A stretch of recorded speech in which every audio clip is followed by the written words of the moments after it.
Welcome to ITYTech. In this lesson, we will understand the fundamentals of networking technology in a simple and easy way.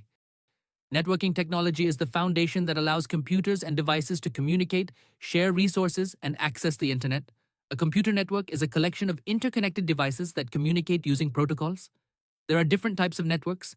LAN is used in homes and offices. WAN is the internet. MAN covers a city. PON is used for personal devices like Bluetooth. Networking devices include router, switch, modem, and access point. A router connects multiple networks. A switch connects devices in a LAN.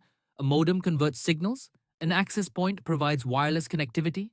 Transmission media can be wired or wireless. Wired includes Ethernet and fiber optic. Wireless includes Wi-Fi, Bluetooth, and cellular. Network topologies include star, bus, ring, and mesh. The OSI model has 7 layers, from physical to application. An IP address is the identity of a device. Protocols define communication rules like TCP/IP, HTTP, and FTP. Bandwidth is data capacity. Latency is delay. High bandwidth and low latency give better performance. For security